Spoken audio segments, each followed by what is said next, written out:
महीना से ऊपर हो गया आप लोगों से मिले हुए, और परमेश्वर ने एक अच्छा अवसर दिया है आप लोगों से मिलने के लिए। मैं परमेश्वर को बहुत धन्यवाद करता हूँ। विशेष करके आप लोगों ने जो सेवा बीच में हमारे लिए किया, शिवानी और विदा सिस्टर और आशा बहन समय निकाल कर इतना दूर आकर बहुत कुछ हमारे लिए इन्होंने किया। मैं धन्यवाद करता हूँ। आप लोगों ने, कोमल आप लोगों ने, सब लोगों ने प्रार्थना किया, विदा सिस्टर ने प्रार्थना किया। सबके प्रार्थना से, सेवा से परमेश्वर ने हमें फिर से उठाकर खड़ा किया। हमारी परिस्थिति बिल्कुल अच्छा नहीं था और हमें भी कोविड हो गया था, लेकिन ये है कि अगर कोई कहे कि यीशु मसीह चंगा नहीं कर सकता तो हम उसके लिए गवाह हैं। हालेलुया। हम दोनों छाती ठोक के कह सकते हैं कि हमारा यीशु जीवित परमेश्वर है। हमारा परमेश्वर, हम अगर मन और लगन लगाकर प्रार्थना करें तो हमारा जीवित परमेश्वर हमारी प्रार्थना को सुनता है।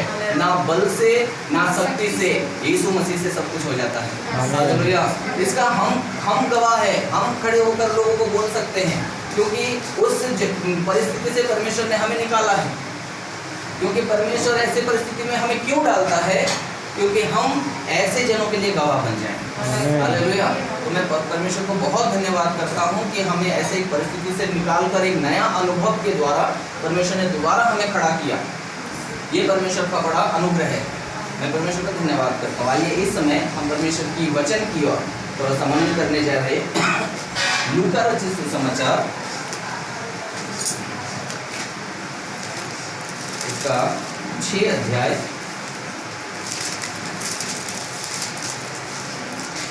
44।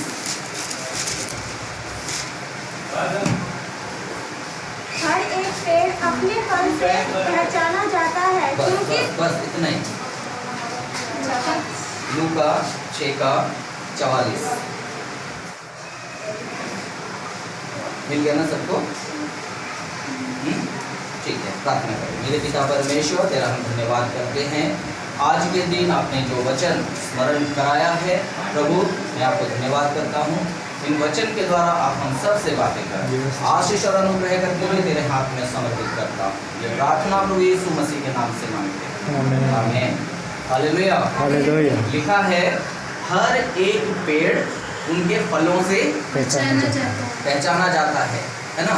झड़बेरी जो पेड़ होता है उसमें अंगूर नहीं आएगा, अंजीर के पेड़ में अंगूर नहीं आएगा, अंगूर के पेड़ में अंजीर नहीं आएगा।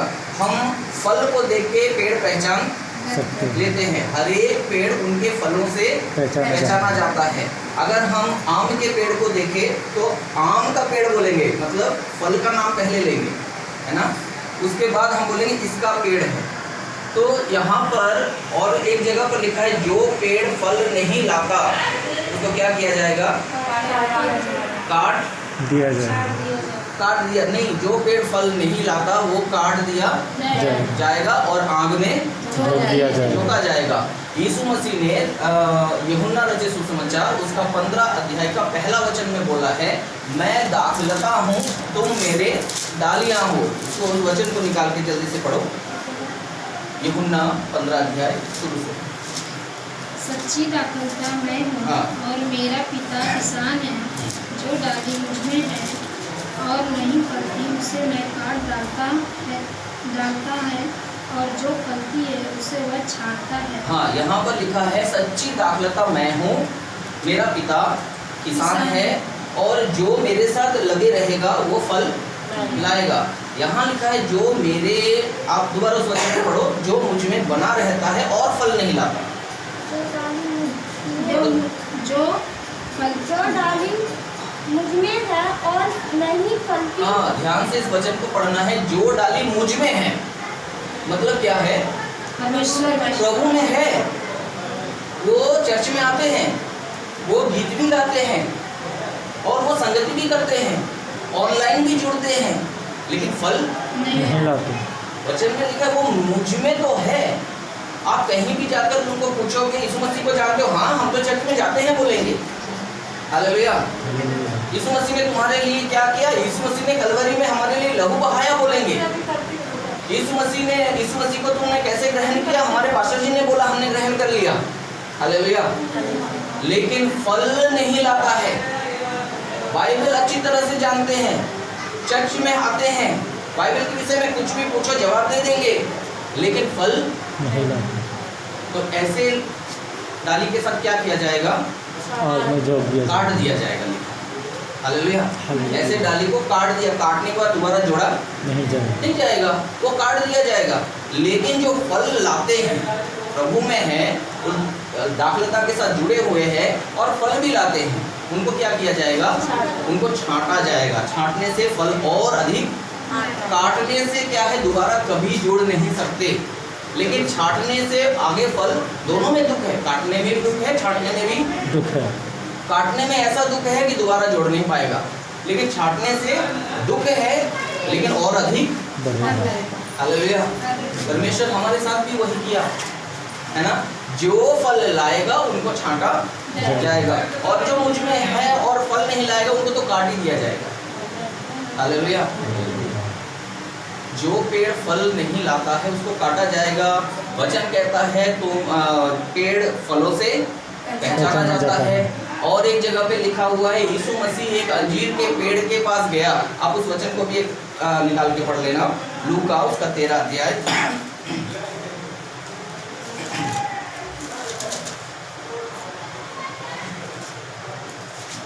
निकालिए, 6वां वचन पढ़िएगा।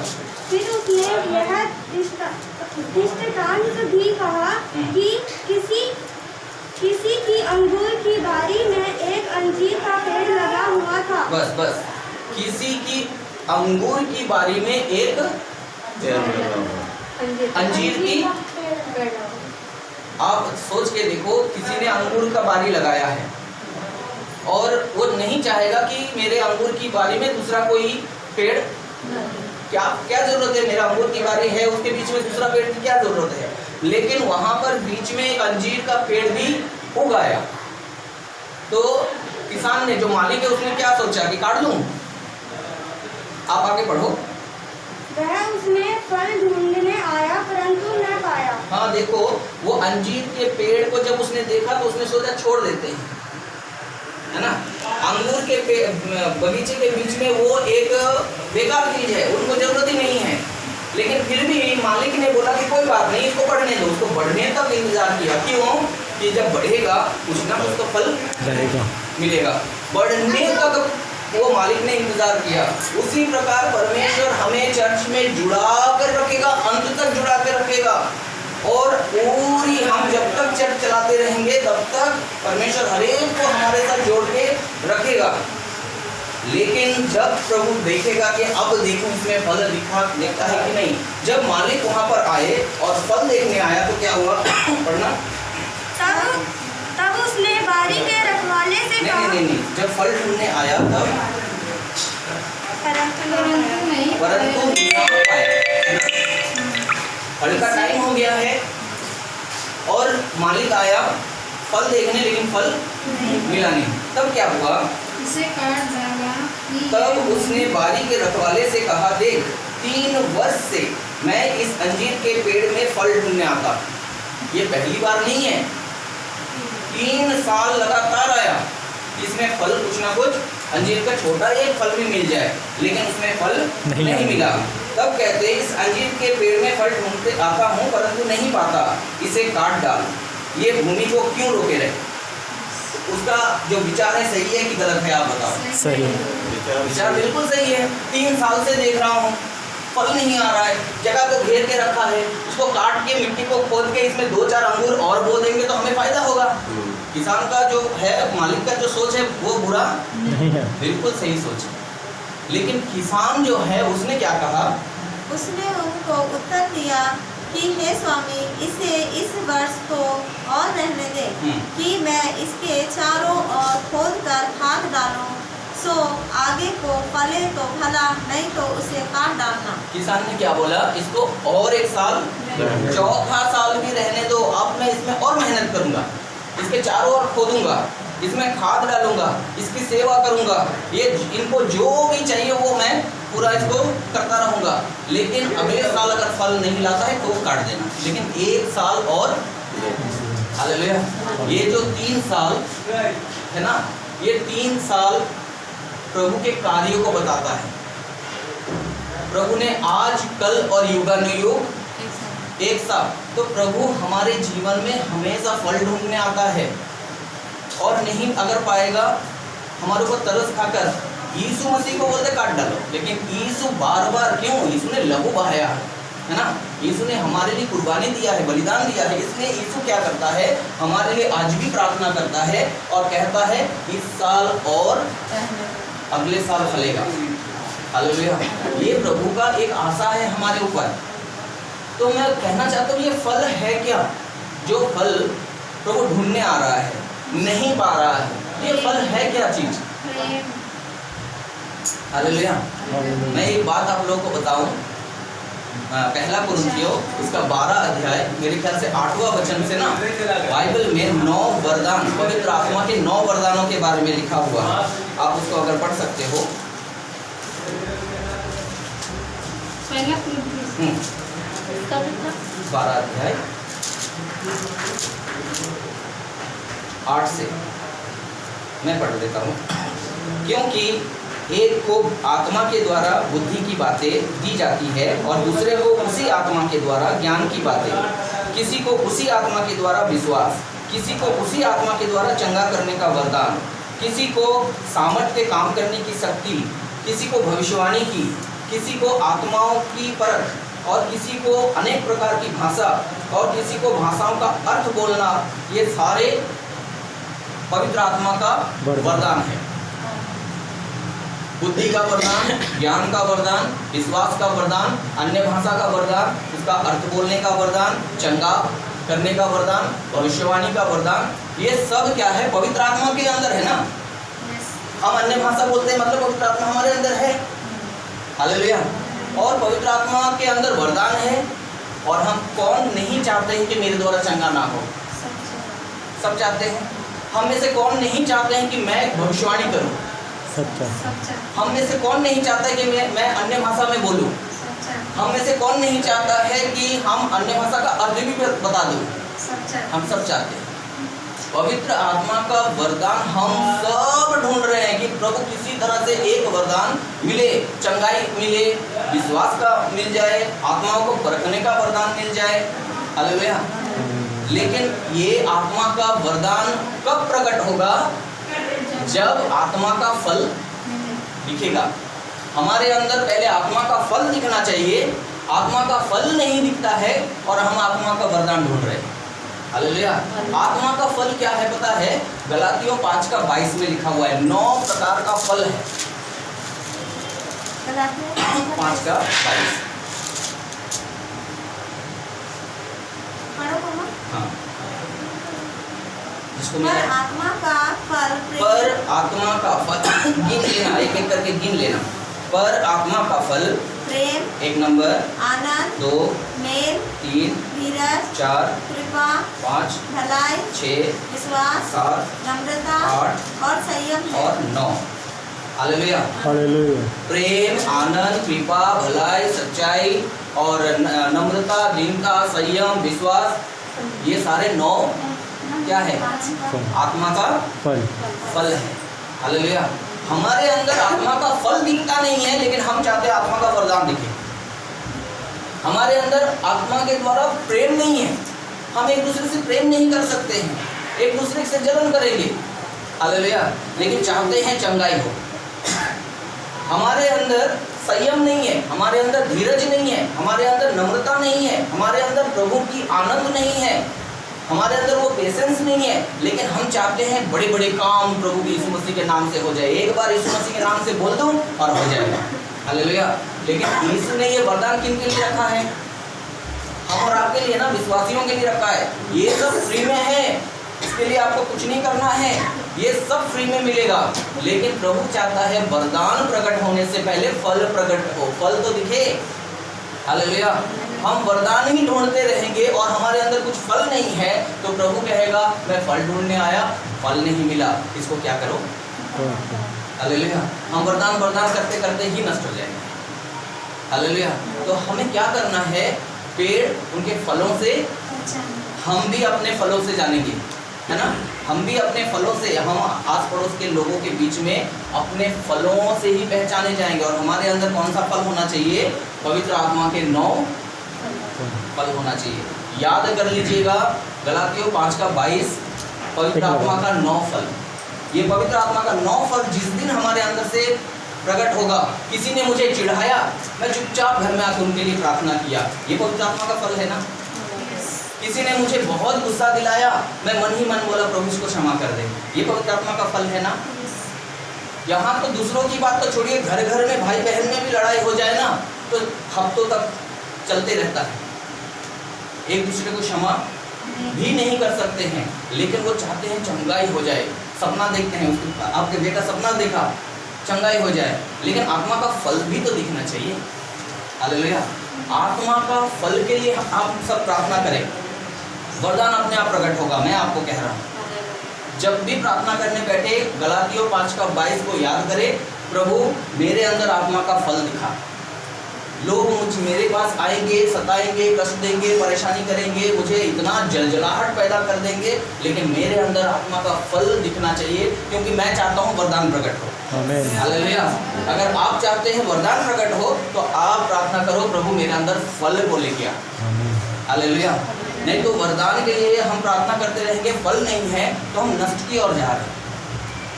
मालिक बार बार आ रहा है, बार बार ढूंढ रहा है, इस साल ढूंढा, अगले साल भी ढूंढेगा, इस महीना ढूंढा, अगले महीना भी ढूंढेगा, एक फल तो 9 फल के अंदर एक फल तो दिखे। हालेलुया। प्रभु की आनंद तो दिखे, संयम तो दिखे, धीरज तो देखे, प्रेम तो दिखाई दे, नम्रता तो दिखाई दे, कुछ भी फल नहीं दिख रहा है, तो परमेश्वर क्या करेगा? वरदान मांग रहा है, ठीक है तुझे दे दूंगा, बोलेगा? हालेलुया।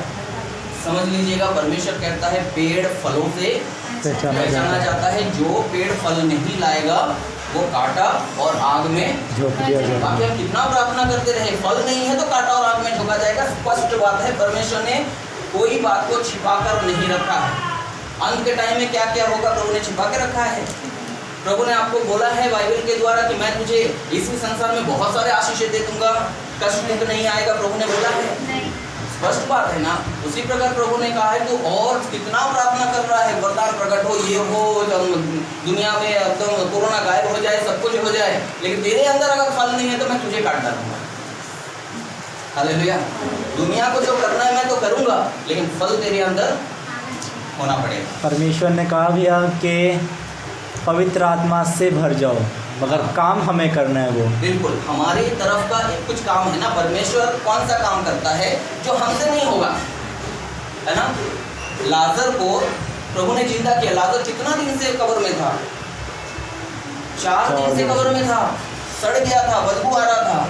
ये कोई इंसान उनको जिंदा कर सकता है? यीशु मसीह आया, बोला हे लाजर बाहर आ जा, वो कफन में लपेटा हुआ ही बाहर आ गया। जो 4 दिन के लाश को जिंदा कर सकता है वो एक बार बोलते हैं कफन नीचे गिर जा, है गिरता नहीं, गिर जाता ना तुरंत। लेकिन यीशु ने चेलों को बोला इसका कफन को खोल दो। तो जो यीशु कर सकता है वो यीशु करेगा, जो हम कर सकते हैं वो हमें बोलेगा तू कर। हालेलुया। यीशु वरदान प्रकट कर देगा, लेकिन फल हमें लाना पड़ेगा। हालेलुया। हमारी तरफ का काम हम करते नहीं है, हम प्रभु से चाहते हैं कि प्रभु आप सब कुछ कर लो। तो आज से हम जब प्रार्थना करेंगे, हम ये प्रार्थना करें सबसे पहले कि प्रभु आपके जो पवित्र आत्मा मेरे अंदर है वो केवल आत्मा में बंधे हुए ना रहे, उनके फल मेरे जीवन से, मेरे चाल चलन से, मेरे बोलचाल से, मेरे स्वभाव से प्रकट होना चाहिए। हालेलुया। परमेश्वर हम सबको आशीष करे। आइए हम प्रार्थना। पिता परमेश्वर तेरा हम धन्यवाद करते हैं। सामर्थी प्रभु जी, इतने पूरे महीने के बाद यहाँ पर आने के लिए आपने सहायता कर दिया। और पिता आपका धन्यवाद करते हैं, गीत गाने के लिए, स्तुति आराधना करने के लिए सहायता किया। और विशेष करके प्रार्थना करते हैं आज के वचन के लिए जो हम सब के लिए है, मैं किसी एक पर्टिकुलर के लिए नहीं, परंतु पवित्र आत्मा ने सब के लिए, यहाँ तक मेरे लिए भी ये वचन है। जब तक मेरे अंदर फल नहीं दिखेगा कोई वरदान प्रकट नहीं होने वाला है। पिता परमेश्वर आप होने दीजिए कि मेरे अंदर पवित्र आत्मा का 9 फल दिखाई दे, ताकि प्रभु जब आप आए, आप किसी के भी सामने आते हैं यूं मुंह दिखाने नहीं आते हैं, आप उनके अंदर फल देखने आते हैं। पिता परमेश्वर जब भी आप हमारे पास आए हमारे अंदर वो फल दिखे जो आप देखना चाहते हैं। पिता परमेश्वर इस छोटी सी संगति के लिए धन्यवाद करते हैं, आशा बहन के लिए धन्यवाद करते हैं, ललन भाई उनके पूरे घराने के लिए धन्यवाद करते हैं, और गीता सिस्टर के लिए धन्यवाद करते हैं, अमर और शिवानी के लिए धन्यवाद करते हैं। पिता इस छोटे से झुंड को देने के लिए आपकी महिमा करते हैं। यूट्यूब के द्वारा ये वचन को जितने लोग सुनेंगे प्रभु उनके जीवन में भी आप कार्य करें। आशीष अनुग्रह करके दे तेरे हाथ में सौंपता हूँ। सारे आदर महिमा हमारे पिता परमेश्वर को देकर ये प्रार्थना विनती प्रभु यीशु मसीह के नाम से मांगते हैं, आमीन।